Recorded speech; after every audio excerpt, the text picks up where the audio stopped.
ഇന്ന് നമ്മളെ ബഹുമാനായ ഡേവിഡ് ചിറമേൽ അച്ഛനാണ് നമ്മുടെ ഇൻ്റർവ്യൂവിന് നമ്മളോടൊപ്പം ഉള്ളത്. ഒരുപക്ഷെ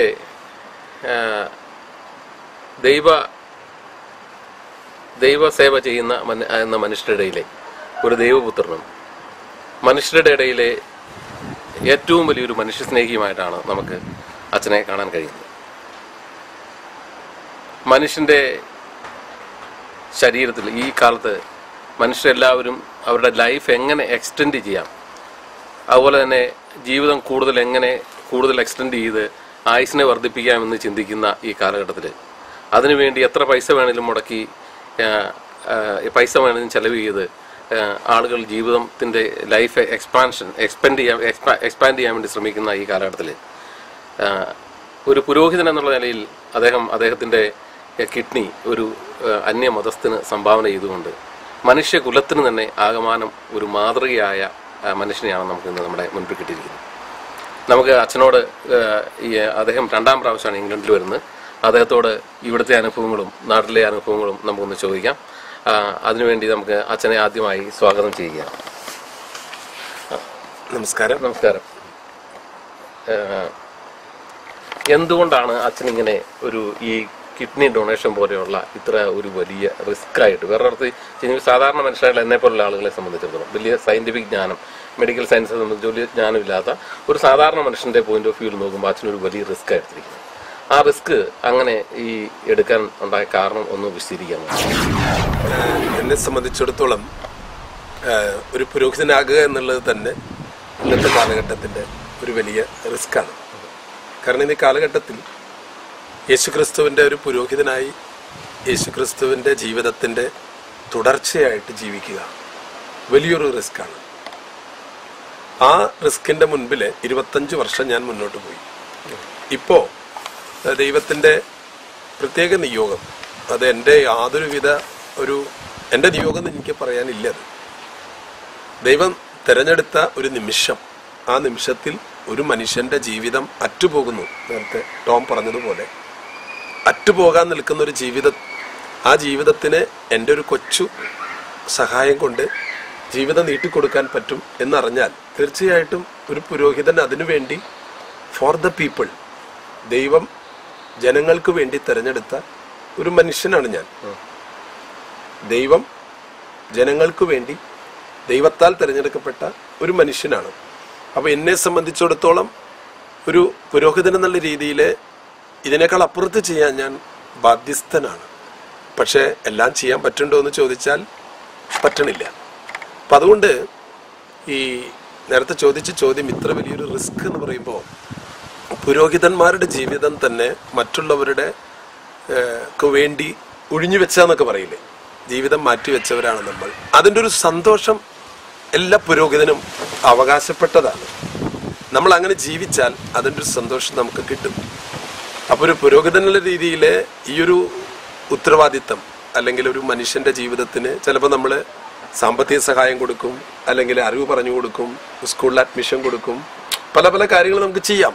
പക്ഷെ എൻ്റെ മുമ്പിൽ വന്ന് പെട്ടത് ഒരു മനുഷ്യൻ മരണത്തിന്റെ മുമ്പിൽ നിന്നിട്ട് എനിക്ക് ജീവിതം തരുമോ എന്നാണ് ചോദിച്ചത്. ആ ചോദ്യത്തിന്റെ മുൻപിൽ തീർച്ചയായിട്ടും ഞാൻ യെസ് പറയാൻ ബാധ്യസ്ഥനാണ്. കാരണം ഞാനൊരു റിട്രീറ്റ് പ്രീച്ചറാണ്. എത്രയോ സ്ഥലങ്ങളിൽ ജനങ്ങളോട് പറയുന്നു, നിങ്ങൾ ദൈവത്തോട് യെസ് പറയണം. പരിശുദ്ധ കന്യകാമറിയം യെസ് പറഞ്ഞതുപോലെ യെസ് പറയണം ഞാൻ പറയുകയും എൻ്റെ ജീവിതത്തിൽ അങ്ങനെ ഒരു പ്രതിസന്ധി കടന്നു വരുമ്പോൾ ഞാനും യെസ് പറയണ്ടേ. ഞാൻ മാതാവിനെ കുറിച്ച് പറയാറുണ്ട്, യെസ് പറഞ്ഞു, എൻ്റെ പുത്രനെ ഞാൻ ബലി ചെയ്യാം. എത്രയോ വലിയ ത്യാഗമാണ്. അതുപോലെ അബ്രാഹാം പറഞ്ഞു, യെസ് പറഞ്ഞു. ആ വഴിയിൽ കൂടിയല്ലേ ഞാൻ കടന്നു പോകേണ്ടത്. അപ്പോൾ ഇങ്ങനെ ഒരു റിസ്ക് എടുക്കാന്ന് പറഞ്ഞു കഴിഞ്ഞാൽ അത് എൻ്റെ ജീവിതത്തിൻ്റെ ഒരു ഉത്തരവാദിത്തമായിട്ടാണ് ഞാൻ ഇതിനെ കണ്ടത്. എൻ്റെ ഒരു ഔദാര്യമായിട്ടല്ല. ഇത് എനിക്കിങ്ങനെ ഒരു വൃക്ക ഗോപിനാഥന് കൊടുത്ത് ജീവിതം കൊടുക്കാൻ കൃപ നൽകിയതാരാണ്? ദൈവം തന്നെയാണ്. ഈ എൻ്റെ വൃക്കയ്ക്ക് എന്തെങ്കിലും ഒരു കേടുണ്ടായിരുന്നെങ്കിൽ ഞാൻ ആഗ്രഹിച്ചാൽ പോലും ഗോപിനാഥന് കൊടുക്കാനായിട്ട് പറ്റില്ല. അപ്പം അങ്ങനെ ഒരു സാഹചര്യത്തിൽ എനിക്ക് തോന്നുന്നു എൻ്റെ ജീവിതം കൊണ്ട് ഈ ലോകത്തിലെ മനുഷ്യർക്ക് ഒരു പ്രേരണ കൊടുക്കാൻ ഒരു പ്രേരണ ചെലുത്താൻ സാധിച്ചു എന്ന് കേൾക്കുമ്പോൾ ഐ എം ഹാപ്പി. ഇത് അച്ഛൻ ശരിക്കും ചെയ്തത് ക്രിസ്തുവിന്റെ ത്യാഗപൂർണമായ ജീവിതം പ്രചോദനമാക്കിക്കൊണ്ട് തന്നെയാണ്. തീർച്ചയായിട്ടും എൻ്റെ ജീവിതത്തിന്റെ എല്ലാ ദിവസങ്ങളിലും കുറവുകളും പോരായ്മകളും എല്ലാ മനുഷ്യർക്കുള്ള പോലെ നമുക്ക് എല്ലാവർക്കും കുറവുകളുണ്ട്. ഓരോ രാത്രിയും ഞാൻ കിടന്നുറങ്ങുമ്പോൾ ദൈവമേ എനിക്കറിയില്ല, ഞാൻ പോകുന്ന വഴികളിൽ എനിക്ക് ചെയ്യാൻ പറ്റാവുന്ന നന്മകളൊക്കെ ഞാൻ ചെയ്യുന്നുണ്ട്. എൻ്റെ ജീവിതത്തിന്റെ ഏക നെറ്റ്വർക്ക് തമ്പുരാന്റെ കരങ്ങളിൽ അർപ്പിക്കുന്ന ഒരു ബന്ധം മാത്രമാണ്. ജീവിതം എന്ന് പറയുന്നത് ഒരു ബന്ധമായിട്ടാണ് ഞാൻ കണക്കാക്കുന്നത്. ദൈവത്തോടും മനുഷ്യനോടുള്ള ബന്ധമാണ് മതം അല്ലെങ്കിൽ റിലിജ്യൻ എന്ന് പറയുന്നത്. അതാണ് സ്പിരിച്വാലിറ്റി. ഞാൻ ദൈവത്തോട് എന്തോരം അടുക്കുന്നുവോ അത്രമാത്രം ഞാൻ മനുഷ്യന്റെ വേദനകളിലേക്കും ദുഃഖങ്ങളിലേക്കും അടുക്കണം. അല്ലെങ്കിൽ ഞാൻ ദൈവമേ എന്ന് വിളിക്കുകയും മനുഷ്യനെ മറന്നു പോവുകയും ചെയ്താൽ തീർച്ചയായിട്ടും ദൈവത്തിന്റെ വചനം എൻ്റെ മുമ്പിൽ വന്നിട്ട് പറയും, നീ പറയുന്നതല്ല ദൈവവചനം, പ്രവർത്തിക്കുന്നത് അല്ലെങ്കിൽ അതല്ല എന്ന് പറയും. അപ്പൊ അതുകൊണ്ട് ഇന്ന് ഞാൻ ഒരു കുഞ്ഞു കാര്യം ചെയ്തു, അതിനുള്ളൊരു വലിയ സന്തോഷമാണ്. എന്നെ പ്രചോദിപ്പിക്കുന്നത് എൻ്റെ പൗരോഹിത്യം മാത്രമാണ്, വേറെ ഒന്നും എന്നെ പ്രചോദിപ്പിക്കുന്നില്ല. ഞാനൊരു പുരോഹിതനായി എന്നുള്ളത് തന്നെയാണ് എൻ്റെ ജീവിതത്തിൽ ഇന്ന് ഓർക്കുമ്പോൾ ആ മഹത്തായ ദാനം, നമ്മൾ പറയാം അവർണ്ണനീയമായ ഈ ദാനം, അതിനൊന്നും യോഗ്യതയില്ലാത്ത ഒരു വ്യക്തിയാണ് ഞാൻ. ആർക്കാണ് യോഗ്യതയുള്ളത്? ആർക്കെങ്കിലും പറയാൻ പറ്റുമോ എനിക്ക് യോഗ്യതയുണ്ടെന്ന്? ആർക്കും പറയാൻ പറ്റില്ല. ദൈവം തെരഞ്ഞെടുത്തു. അതുകൊണ്ട് ആ തെരഞ്ഞെടുപ്പിൽ അല്പമെങ്കിലും ഒരു കാര്യം ചെയ്യാൻ പറ്റി. അത് ജനങ്ങൾ അച്ഛൻ ചെയ്തത് നന്നായി എന്ന് പറയുമ്പോൾ തമ്പുരാനോട് ഞാൻ നന്ദി പറയുന്നു. ഈ രണ്ടാം പ്രാവശ്യമാണ് ഇപ്പം UK സന്ദർശിക്കുന്നത്. ഇവിടുത്തെ മലയാളികളുടെ ഇടയിൽ ഒരുപക്ഷെ അച്ഛൻ്റെ പ്രവർത്തനങ്ങൾ കേരളത്തിലെ മലയാളികളിൽ ഏഷ്യാനെറ്റ് റിപ്പോർട്ട് ചെയ്തിട്ടുണ്ട്. അതുപോലെ അച്ഛൻ പല പരിപാടികളിലും TV യിൽ പ്രത്യക്ഷപ്പെട്ട് ഞാൻ തന്നെ കണ്ടിട്ടുണ്ട്. അപ്പോൾ അവിടെയൊക്കെ ഒരു പരിധിവരെ ഈ കേരളത്തിൽ അച്ഛനെ സംബന്ധിച്ചിടത്തോളം കഴിയുന്നത്ര ഇതിൻ്റെ പ്രചരണം സംഘടിപ്പിക്കാൻ ശ്രമിക്കുന്നു. എന്നാൽ ഇവിടെ UK രണ്ടാം പ്രാവശ്യം വരുമ്പോഴും ഈ ഇവിടുത്തെ മലയാളികൾക്ക് ഈ തരത്തിൽ ഓർഗൻ ഡൊണേഷനെ പറ്റിയുള്ള അവരുടെ ഒരു കാഴ്ചപ്പാട് അല്ലെങ്കിൽ അച്ഛനോടുള്ള സഹകരണം ഏത് തരത്തിലാണ്? തീർച്ചയായിട്ടും ഞാനിവിടെ എത്തുന്നത് തന്നെ ഇവിടെ മാഞ്ചസ്റ്റർ റോയൽ ഇൻഫർമറിയിലെ റെസിപ്പിയൻ കോർഡിനേറ്ററായ അജിമോൾ പ്രദീപിനെ മനസ്സിലാക്കാനും സംസാരിക്കാനും കോണ്ടാക്ട് ചെയ്യാനും ഇടയായതിൻ്റെ പേരിലാണ് ഞാനിവിടെ വരാനിടയാകുന്നത്. ഇവിടുത്തെ വളരെ വിപുലമായ സംവിധാനം, ലോകത്തൊരിടത്തുമില്ലാത്ത ഓർഗൻ ഡോണർ രജിസ്ട്രി, ആയിരക്കണക്കിന് ലക്ഷക്കണക്കിന് ജനങ്ങൾ അതിൽ ഭാഗഭാക്കുകളായി. ഈ രാജ്യത്ത് ഒരു ദിവസം തന്നെ 10-100-ൽ പരം ജീവിതങ്ങൾക്ക് ഒരു ദിവസം ജീവിതം കിട്ടുന്നു. ഒരു ദിവസം. ഞാൻ ചോദിച്ചത് ഇവിടെ അച്ഛൻ ഇതിനു പ്രസംഗിച്ച് ഞാൻ കേട്ടിട്ടുണ്ട്. ഈ ലോകത്തിലെ ഏറ്റവും കൂടുതൽ ആളുകൾ ഓർഗൻ ഡൊണേറ്റ് ചെയ്യുന്ന കൺട്രിയാണ് ഇത്. അതിനെ അച്ഛൻ ബ്ലസ് ചെയ്യുന്നത് ഞാൻ എന്റെ മനസ്സുകൊണ്ട് വളരെ സന്തോഷത്തോടെ ഞാൻ കേട്ടിട്ടുണ്ട്. പക്ഷെ മലയാളികളുടെ ഇടയ്ക്ക്, അതായത് മലയാളികളുടെ ഇടയ്ക്കാണ് അച്ഛൻ്റെ എങ്ങനെയാണ് വിലയിരുത്തുന്നത്? തീർച്ചയായിട്ടും. അപ്പൊ ഞാൻ ഇവിടെ വരാൻ കാരണം ഒരു മലയാളിയാണ്. ഞാൻ വരാൻ കാരണം ഒരു മലയാളിയായ അജിമോൾ പ്രദീപാണ് ഞാൻ ഇവിടെ വരാൻ കാരണമായത്. പക്ഷെ ഇവിടെ വന്നു കഴിഞ്ഞപ്പോൾ ഇവിടെയുള്ള മലയാളികള് ഏറ്റവും കൂടുതൽ ശുശ്രൂഷ ചെയ്യുന്നത് ട്രാൻസ്പ്ലാന്റേഷനിലും ഡയാലിസിസിലും ഒക്കെയാണ്. നമ്മുടെ മലയാളി നേഴ്സസ് മുഴുവൻ, ഞാൻ പോയിടത്തൊക്കെ സർജൻസ്. ഈ ഞാൻ ഇവിടെ വന്നിട്ട് ഹോസ്പിറ്റലുകളിലൊക്കെ ഓപ്പറേഷൻ തിയേറ്ററിൽ ഓപ്പറേഷൻ കിഡ്നി റിട്രീവ് ചെയ്യുന്നത്, ഒരു ശരീരത്തിൽ നിന്ന് എടുക്കുന്നത്, ആ കിഡ്നി എടുത്തിട്ട് കാറിന്റെ ഡിക്കിൽ വെച്ചിട്ട് ആ കാറിലിരുന്നിട്ട് ഞാൻ യാത്ര ചെയ്തു. ആ കിഡ്നി കൊണ്ടുപോയി ആർക്ക് വെക്കുന്നു അത് ഞാൻ നേരിട്ട് കണ്ടു. അപ്പൊ അതിനൊക്കെ ഇവിടുത്തെ മലയാളികളാണ് എന്നെ സഹായിച്ചത്, ഒരു വശം. രണ്ടാമത്തെ വശം, ഇവിടെയുള്ള മലയാളികൾ ഒത്തിരി പേര് ഈ ഒരു കോസിന് വേണ്ടി നിലനിന്നിട്ടുണ്ട്. പക്ഷെ അവർക്കൊന്നും ഇങ്ങനൊരു പ്രചരണാർത്ഥമുള്ള പ്രവൃത്തികളിലേക്ക് ഇറങ്ങാൻ പറ്റിയിട്ടില്ല. പക്ഷെ ഞാൻ വന്നതോടുകൂടെ ഇവിടെയുള്ള എല്ലാ മലയാളികളും വലിയ സപ്പോർട്ടാണ് തന്നിട്ടുള്ളത്, ഏത് ഓർഗനൈസേഷൻ ആണെങ്കിലും. അതുപോലെ തന്നെ ഇവിടെയുള്ള ഏത് ഫാമിലികളാണെങ്കിലും അവരെല്ലാവരും വളരെ ഉത്സാഹം. ഞാനിപ്പോ ഒരു 10-25-30 കേന്ദ്രങ്ങളിലെ ഈ UK മലയാളി സമൂഹങ്ങളെ അഭിസംബോധന ചെയ്ത് സംസാരിച്ചു. അതുപോലെ തന്നെ ധാരാളം ദേവാലയങ്ങളിൽ ശുശ്രൂഷ ചെയ്യാൻ പറ്റി. അതൊക്കെ ഇന്ന് ഞാൻ കരുതുന്നത് ഇതൊരു ഒരു സുവിശേഷമായിട്ടാണ് ഞാൻ കാണുന്നത്. ഈ ഓർഗൻ ഡൊണേഷൻ പോലും ഇറ്റ്സ് ഗുഡ് ന്യൂസ്. ഇതൊരു സദ്വാർത്തയാണ്. മറ്റു മനുഷ്യർക്ക് ഇത് ദുഃഖം അനുഭവിക്കുന്നവർക്ക് ഏറ്റവും വലിയൊരു എന്താണ് സുവിശേഷം? യേശുക്രിസ്തു ജനിച്ചപ്പോ എന്താ പറഞ്ഞത്? ലോകത്തിലെ എല്ലാ മനുഷ്യർക്കും ഒരു സദ്വാർത്ത അറിയിക്കുന്നു, സന്തോഷ വാർത്ത. എന്താണ്? നിങ്ങൾക്കൊരു രക്ഷകൻ പിറന്നിരിക്കുന്നു. ആ രക്ഷകൻ എന്താണ് രക്ഷകൻ ചെയ്യാൻ പോകുന്നത്? നിങ്ങൾക്ക് വേണ്ടി മരിക്കാൻ പോകുന്നു. അതിലെ സദ്വാർത്ത. ജനിച്ചു എന്ന് പറയുന്നത് അത് പൂർത്തീകരിക്കപ്പെടുന്നത് യേശുക്രിസ്തു മരിച്ചിട്ടാണ് പറയുന്നത്. നിങ്ങൾക്ക് ഒരു സദ്വാർത്ത അറിയിച്ചിരിക്കുന്നു. യേശുക്രിസ്തു ദൈവം മനുഷ്യനായി ജനിച്ചിരിക്കുന്നു. ഇനി അവൻ നിങ്ങൾക്ക് വേണ്ടി മരിക്കാൻ പോകുന്നു. ഒരു സദ്വാർത്തയാണ് അവയവദാനം. ഞാൻ ഇന്ന് ജനിച്ചിരിക്കുന്നു, ഞാൻ ഇന്ന് ജീവിച്ചിരിക്കുന്നു, ഞാൻ ഇനി മരിക്കുമ്പോൾ ഈ ലോകത്തിലെ മനുഷ്യർക്ക് ഒരു സദ്വാർത്ത. എന്ത്? ഒരു കിഡ്നി രോഗിക്കും, ഒരു കരൾ രോഗിക്കും, ഒരു കുരുടനും എന്ത് സദ്വാർത്ത കിട്ടുന്നു? ഡേവിസ് സർമലച്ചൻ മരിച്ചു, അതുകൊണ്ട് ഡേവിസ് സർമലച്ചന്റെ കിഡ്നിയും കരളും കണ്ണും ഞങ്ങൾക്കൊക്കെ കിട്ടാൻ പോകുന്നു. സുവിശേഷമായി ഞാൻ ഒരു സുവിശേഷമായി മാറുകയാണ്. എന്റെ ജീവിതം എന്ന് പറയുന്നത് ഞാൻ നാക്കുകൊണ്ട് പറയുന്നതല്ല, എന്റെ ജീവിതം കൊണ്ട് എനിക്ക് കാണിച്ചു കൊടുക്കാൻ പറ്റുക. അപ്പോ നമ്മുടെ ജീവിതം കൊണ്ട് മറ്റുള്ളവർക്ക് ഒരു സുവിശേഷമാകാൻ പറ്റും എന്നുള്ളൊരു വാർത്തയാണ് ഞാൻ ഏത് മതസ്ഥരോടും പറയുന്നത്. നിങ്ങൾ ഏത് മതവിശ്വാസി, നിരീശ്വരവാദികളായാൽ പോലും എനിക്ക് പറയാനുള്ളത്, നിങ്ങൾ മറ്റുള്ളവർക്കൊരു സദ്വാർത്തയാകട്ടെ, ഒരു സന്തോഷത്തിന്റെ ഒരു കണികയാകട്ടെ, അത് ദൈവത്തിന്റെ ഒരു നന്മയാകട്ടെ നിങ്ങൾ. അതാണ് ഇവിടെ മലയാളികൾ ഒത്തിരി പേര് അതിനോട് അസോസിയേറ്റ് ചെയ്ത് വന്നിട്ടുണ്ട്. UK ഭരണാധികാരികൾ പോലും, കൗൺസിലേഴ്സ് പോലും, ഓർഗനൈസേഷൻസ് എല്ലാവരും. അത് എനിക്ക് അപ്രതീക്ഷിതമായിട്ടുള്ള രീതിയിൽ വലിയ സഹകരണം എനിക്ക് കിട്ടിയിട്ടുണ്ട്. പക്ഷെ മലയാളിയോട് എനിക്ക് പറയാനുള്ളത്, ആരെങ്കിലും ഇത് ഹെസിറ്റേറ്റ് ചെയ്യുന്നുണ്ടെങ്കിൽ, സംശയിക്കുന്നുണ്ട്, ഇത് നമ്മുടെ വിശ്വാസത്തിന് അനുകൂലമാണോ അതോ എതിരാണോ എന്നൊക്കെ ചിന്തിക്കുന്നവരാരെങ്കിലും ഉണ്ടെങ്കിൽ ഒന്ന് മനസ്സിലാക്കുക. അതായത് നമ്മുടെ മാർപ്പാപ്പമാര്, ജോൺ പോൾ II, ബെനഡിക്ട് 16, ഇവരെല്ലാം ഓർഗൻ ഡോണർ കാർഡ് ഹോൾഡ് ചെയ്തിട്ടുള്ള ആൾക്കാരാണ്. അതൊരു പുതിയ അറിവാണ്. തീർച്ചയായിട്ടും അവരെല്ലാം അവരുടെ അവയവദാന സമ്മതപത്രം കൊടുത്ത് കാർഡ് വഹിക്കുന്ന ആൾക്കാരാണ്. അപ്പൊ പ്രത്യേകിച്ച് നമ്മുടെ ഇന്നത്തെ മാർപ്പാപ്പ വലിയ ഒരു പ്രചോദനമാണ് ഇന്ന് സമൂഹത്തിൽ എന്നും കൊടുത്തുകൊണ്ടിരുന്നത്. ഞാൻ ഇന്നലെ അടുത്ത ദിവസം കേട്ടു, ഞാൻ മുസ്ലിം, എന്റെ പ്രിയപ്പെട്ട മുസ്ലിം സഹോദരങ്ങളെ എന്ന് മാർപ്പാപ്പ അഭിസംബോധന ചെയ്തു. അത് ഈ ലോകത്തിന് വലിയൊരു സുവിശേഷമാണ്. ഞാൻ പറയുക, നമ്മുടെ പ്രവൃത്തികളാണ് സുവിശേഷമാകേണ്ടത്. വിശുദ്ധ ഗ്രന്ഥം കയ്യിൽ പിടിച്ചാൽ മാത്രം പോരാ, ആ വചനം അനുസരിച്ച് നമുക്ക് ജീവിതത്തെ ക്രമപ്പെടുത്തി കാണിച്ചു കൊടുക്കാൻ പറ്റണം. ഈ സുവിശേഷത്തിലെ വചനമാണ് എന്റെ ജീവിതത്തിലുള്ളതെന്ന് പ്രസംഗിക്കാൻ പറ്റണം. അല്ലെങ്കിൽ ഈ വചനം അതിലുണ്ട്, നിങ്ങൾ അനുസരിക്കൂ എന്ന് പറഞ്ഞിട്ട് കാര്യമില്ല. അതാണ് മഹാത്മാഗാന്ധി പറഞ്ഞ എന്റെ ജീവിതമാണ് എന്റെ സന്ദേശം എന്ന് പറഞ്ഞ്. എനിക്ക് എന്റെ ജീവിതം തന്നെയാണ് എല്ലാവരെയും പഠിപ്പിക്കാനുള്ളത്. എന്റെ ജീവിതം മാത്രമാണ് എനിക്ക് ആളുകളെ ടീച്ച് ചെയ്യാനുള്ളത്. ബിക്കോസ് ഞാൻ എന്റെ ജീവിതത്തിലൂടെയാണ് എന്തെങ്കിലും സമൂഹത്തെ പഠിപ്പിക്കുന്ന അദ്ദേഹം പറഞ്ഞു. ക്രൈസ്റ്റും അത് തന്നെയാണ് ചെയ്തത്. അപ്പൊ ആ തരത്തിൽ അച്ഛൻ അങ്ങനെ ഒരു പ്രവൃത്തി ചെയ്യുമ്പോൾ തീർച്ചയായിട്ടും ഒരു പ്രീസ്റ്റ് എന്നുള്ള നിലയ്ക്ക് ഭൗതികതയിൽ നിന്ന് വ്യത്യസ്തമായി തികച്ചും ആത്മീയതയെ പുല്ലുകാനുള്ള ഒരു വ്യഗ്രതയാണ് അച്ഛനിൽ കാണാൻ പറ്റുന്നത്. അതിനെ കൃത്യമായിട്ട് അഭിനന്ദിക്കാതിരിക്കാൻ നിവൃത്തിയില്ല. എന്താണെങ്കിലും ഇപ്പൊ ഇംഗ്ലണ്ടില്, ഇപ്പൊ ഇവിടെ അച്ഛൻ രണ്ടാം പ്രാവശ്യം ഇവിടെ ഇതിനെ ഇംഗ്ലണ്ടിലെ നന്മകളും അച്ഛൻ ഇവിടുത്തെ മലയാളി സമൂഹത്തിൽ വളരെയധികം എത്തിക്കാൻ ശ്രമിച്ചിട്ടുണ്ട്. ഈ ഇംഗ്ലണ്ടിൽ ഇന്ന് മതം യഥാർത്ഥത്തിൽ ഏകദേശം അവസാനിച്ചുകൊണ്ടിരിക്കുകയെന്ന് വേണേൽ പറയാം. കാരണം ഇന്ന് പള്ളികളിൽ അച്ഛൻ തന്നെ പോയിട്ടുണ്ടാവും, ഇംഗ്ലീഷ് പള്ളികളിലൊക്കെ പോയാൽ കാണാം, അവിടെ വളരെ കുറച്ച് ആളുകളാണ് ഈ കുർബാനയ്ക്ക് വരുന്നത്.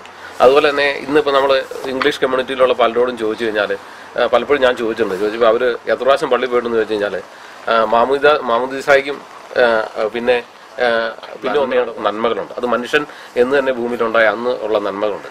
ആ നന്മകൾ എന്നാൽ ഇതിന്റെ ഇരട്ടിയായി ഫ്ലറിഷ് ചെയ്യുന്നുണ്ട് ഈ സമൂഹത്തിൽ. കാരണം ഉദാഹരണത്തിന് ഈ മതം ഇവിടെ നശിച്ചുകൊണ്ടിരിക്കുന്നു, വിശ്വാസങ്ങൾ നശിച്ചുകൊണ്ടിരിക്കുന്നു.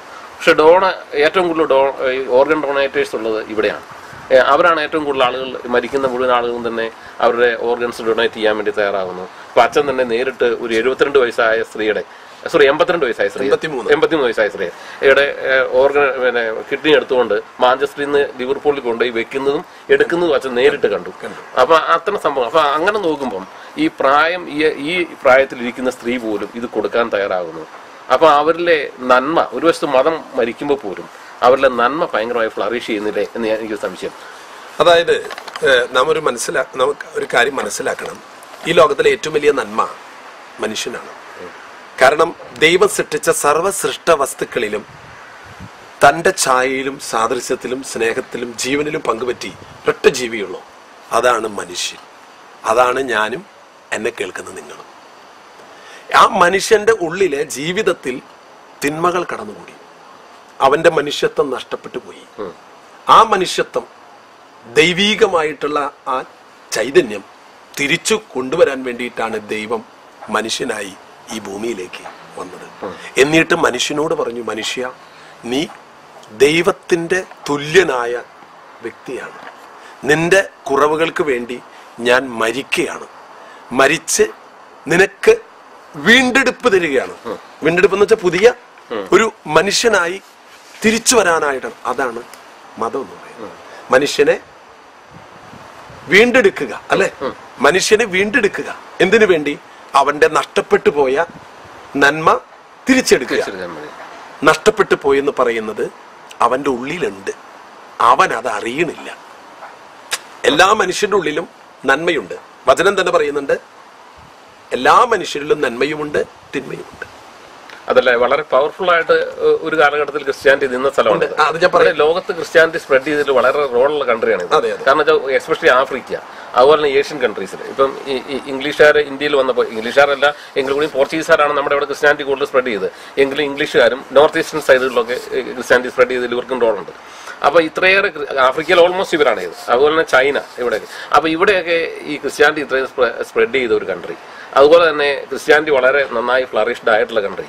ഈ കൺട്രിയിലാണ് ഇപ്പം ഈ പറയുന്ന സംഭവം ഇല്ലാതെ പോയിരിക്കുന്നത്. അപ്പൊ ഇവിടെ അപ്പം മാനവികത ഒരു വശത്ത് വളരുന്നുണ്ട്. ആ മാനവികത വളരുകയും ക്രിസ്ത്യാനിറ്റി തകരുകയും ചെയ്തിരിക്കുകയാണ്. അതായത് ഭൗതികതയുടെ അതിപ്രസരം, അതായത് ജീവിതത്തിന്റെ സർവ സുഖ സൗകര്യങ്ങളും മനുഷ്യ ജീവിതത്തിൽ വന്നപ്പോൾ മനുഷ്യന് ഒരു ചോദ്യം ഉയർന്നു, എന്തിനാണ് ദൈവം? മനസ്സിലായോ? എല്ലാം ഉണ്ട് ഇവിടെ. ഈ രാജ്യങ്ങളിലൊക്കെയുള്ള, നേരത്തെ പറഞ്ഞത്, എല്ലാം ദൈവം തന്ന ദാനങ്ങളാണ്. അറിവ്, സുഖ സൗകര്യങ്ങളെല്ലാം. പക്ഷെ എല്ലാം കിട്ടിക്കഴിഞ്ഞപ്പോ ഇനി എന്തിനാണ് ദൈവം? അങ്ങനെയാണ് ദൈവം ഇവിടെ മരിക്കുന്നത്. സത്യമല്ലേ? ഇവിടെ മതത്തിന്റെ ചൈതന്യം നഷ്ടപ്പെട്ടു പോയതിന്റെ കാരണം സർവസമ്പത്തിന്റെ നടുവില്, ഭൗതികതയുടെ ഉള്ളില് മനുഷ്യന്റെ ആത്മീയത അവൻ മറന്നുപോയി. ആത്മീയത എന്ന് പറയുന്നത് അവന്റെ ജീവിതത്തിൽ ദൈവത്തിലുള്ള ആശ്രയം. ഇതൊക്കെ എനിക്ക് തന്നത്, ഇപ്പൊ ഞാൻ പറഞ്ഞില്ലേ, എനിക്കിങ്ങനെ ഒരു പൗരോഹിത്യം തന്നത്, എനിക്കിങ്ങനെ ഒരു കിഡ്നി ദാനം ചെയ്യാൻ തന്നത് ദൈവത്തിന്റെ കൃപയാണ്. അത് ഞാൻ മറന്നുപോയാൽ ഞാനും ആരെ പോലെയാകും? ഇവിടുത്തെ മനുഷ്യരെ പോലെയാകും ഞാൻ. ആകരുത്. ഞാൻ ആലോചിക്കേണ്ടത് എന്റെ ജീവിതത്തിൽ ഇതെല്ലാം എനിക്ക് തന്നത് ദൈവമാണെന്നുള്ള ചിന്ത. ഇന്ന് വളർന്നു വരുന്ന, സത്യം പറഞ്ഞു, ഇന്ന് വളർന്നു വരുന്ന ഈ രാജ്യത്തെ യുവതലമുറയ്ക്ക് അവർ കഷ്ടപ്പാടുകൾ അറിഞ്ഞിട്ടില്ല. അവർ ജീവിതത്തിന്റെ വേദനകളുടെ കഷ്ടപ്പാടിന്റെ വഴിയോടെ കടന്നു പോയിട്ടില്ല. അതുകൊണ്ട് എന്തുണ്ടാകുന്നു? അവർക്കെല്ലാം ഉണ്ട്, ഇനി എന്തിനാ ദൈവം? അങ്ങനെയാണ്. പക്ഷെ അവരുടെ ഉള്ളിലൊക്കെ ഒരു സത്യമുണ്ട്, നന്മ എന്ന് പറയുന്ന അവരുടെ ഉള്ളിലുണ്ട്. അതാണ് നേരത്തെ ടോം പറഞ്ഞത്, അവരെന്തുകൊണ്ട് ഓർഗൻ ഡൊണേറ്റ് ചെയ്യുന്നത്? അവരുടെ ഉള്ളിലൊക്കെയുള്ള നന്മ നഷ്ടപ്പെട്ടു പോയിട്ടില്ല. അതുപോലെ തന്നെ അച്ഛൻ വേറൊരു കാര്യം ശ്രദ്ധിച്ചിട്ടുണ്ടാവും ഇവിടെ വന്നപ്പോ തന്നെ, ഈ ഇവിടുത്തെ മനുഷ്യർക്ക് മറ്റു മനുഷ്യരോട് ഉള്ള ഒരു കമ്പാഷനേറ്റ് ആയിട്ടുള്ള ആറ്റിറ്റ്യൂഡ് അച്ഛൻ ശ്രദ്ധിച്ചിട്ടുണ്ടാവും. അതായത് ഇപ്പൊ ഒരു ഉദാഹരണത്തിന്, അച്ഛൻ റോഡിലോട്ട് ഇറങ്ങുമ്പോൾ, അച്ഛനൊരു പ്രായം ചെന്ന ആളാണെങ്കിൽ ഒരു വടിയും കുത്തി പിടിച്ചോണ്ടിറങ്ങി ഒരാൾ നടന്നു വരുവാണ്, ഒരു ഇംഗ്ലീഷുകാരൻ നടന്നു വരുവാണെങ്കിൽ അവൻ കൈ പിടിച്ച് ചിലപ്പം നമ്മുടെ സ്റ്റെപ്പിൽ നിന്ന്, നമ്മുടെ പേയ്മെന്റിൽ നിന്ന് പുറത്ത് താഴത്തേക്ക് ഇറങ്ങി. നമ്മുടെ നാട്ടിൽ അത് കാണാൻ വളരെ ബുദ്ധിമുട്ടാണ്. അതുപോലെ ആ ഒരു മാനവികതയും മനുഷ്യത്വവും ഈ മതം മരിച്ചപ്പോൾ ഇവിടെ സജീവമായി നിൽക്കുന്നുണ്ട്. അതിന്റെ കാരണം ഇതാണ്. അതായത് ഇവിടെ പരമ്പരാഗതമായിട്ട് ആഴത്തിലുള്ള ആത്മീയത നിറഞ്ഞ സ്ഥലമാണെന്ന് പറഞ്ഞല്ലോ. ധാരാളം പീഡനങ്ങളും വേദനകളും നടന്നിട്ടുള്ള ഒരു സ്ഥലമാണ്. വിശ്വാസത്തിന് വേണ്ടിയിട്ട് ഈ വേര് ഇവിടെ ഉണ്ട്. ആ വേര് പോയിട്ടില്ല. പക്ഷെ ഫലങ്ങൾ ഉണ്ടാകുന്നിടത്ത് കേടുകൾ വരുന്നു. പ്രാണികൾ വന്ന് ഈ ഫലങ്ങളൊക്കെ കേടുവരുത്തുന്നെങ്കിലും ടോം പറഞ്ഞാലും വേരുണ്ടല്ലോ, വേരിന് കേട് വന്നിട്ടില്ല. അതിനെ ഉജ്ജീവിപ്പിക്കാൻ പറ്റും. അപ്പൊ ഇനിയും ഇവിടെ ഈ ക്രിസ്ത്യാനിറ്റിയുടെ മൂല്യങ്ങൾ വളരുമെന്നാണ് അച്ഛൻ. മൂല്യങ്ങളുടെ സഭാപരമായിട്ട്, മൂല്യങ്ങളില്ലാന്ന് ഞാൻ പറഞ്ഞില്ല, മൂല്യങ്ങൾ ഈ സമൂഹത്തിൽ വളരെ പ്രബലന്റ് ആണ്, വളരെ സജീവമായിട്ട് തന്നെ നിൽക്കുന്നുണ്ട്. പക്ഷേ സഭ എന്നുള്ളൊരു ഓർഗനൈസേഷനും ആ സഭയിലൂടെയാണ് മൂല്യങ്ങൾ പ്രൊജക്ട് ചെയ്യുന്നുള്ള ആ തലവും നഷ്ടപ്പെട്ടു പോയി കഴിഞ്ഞു. അത് പറയാം. അതായത് ഇപ്പൊ നമ്മളിപ്പോ ലോകം മുഴുവനും സംസാരിക്കുന്ന ഒരു വിഷയമുണ്ട്, മാർപ്പാപ്പയുടെ എൻട്രി, അല്ലെ? അതിനർത്ഥം സഭയിൽ ഇപ്പൊ ചൈതന്യം ഇല്ലാന്നാണോ? ചൈതന്യമുണ്ട്. പക്ഷെ മാർപ്പാപ്പയുടെ എൻട്രി എന്തുണ്ടാക്കുന്നു? വലിയ ഒരു ചൈതന്യത്തിലേക്ക് വരുന്നുണ്ട്. സഭയിൽ കുറവുകളുണ്ടോ? ഉണ്ട്. പക്ഷെ സഭയുടെ ചൈതന്യം നഷ്ടപ്പെട്ടു പോയിട്ടില്ല. പക്ഷെ അത് ഉജ്ജീവിപ്പിക്കേണ്ട ഒരു സമയമാണിത്. അതാണ് പറഞ്ഞത്. അതിപ്പോ മാർപ്പാപ്പയുടെ എൻട്രി ഇന്ന് സമൂഹത്തിൽ എല്ലാ മനുഷ്യരിലും അയ്യോ വലിയ കാര്യമാണല്ലോ എന്ന് പറയുന്നു. അതുപോലെ ഈ രാജ്യത്ത് ഞാൻ മനസ്സിൽ കാണുന്നത് ഈ ഓർഗൻ ഡൊണേഷൻ ചിലപ്പോൾ ഒരു നിയോഗമായിരിക്കാം. അവരുടെ ഉള്ളിലുള്ള ചൈതന്യം കാലങ്ങൾ കഴിയുമ്പോൾ നമുക്ക് പറയാൻ പറ്റില്ല അതെപ്പോഴാണ് അവരുടെ ഉള്ളിൽ. ഇപ്പൊ നമ്മുടെ നാട്ടിൽ തന്നെ അവയവദാനം എന്ന് പറയുന്ന ഒരു കാര്യം നാട്ടിലുണ്ടായിരുന്നോ? ഇല്ല. ഇതിപ്പോ ഒരു സമയം വന്നു. കൊച്ചോസഫ് ചിറ്റലപ്പള്ളി പോലും തന്റെ കിഡ്നി ദാനം ചെയ്തോടുകൂടെ ജനങ്ങളിൽ ഒരു വലിയ ഇതുവരെ ഇല്ലാത്ത ഒരു ചൈതന്യം വന്നില്ലേ? അതേപോലെ ഈ രാജ്യത്ത് ചിലപ്പോ ഒരു സമയം വരുമ്പോ വീണ്ടും തിരിച്ചു വരാത്ത ഒന്നും ഈ ലോക ജീവിതത്തിലില്ല, വരാതിരിക്കില്ല. അച്ഛന്റെ വിശ്വാസം പറയാൻ പറ്റുള്ളൂ.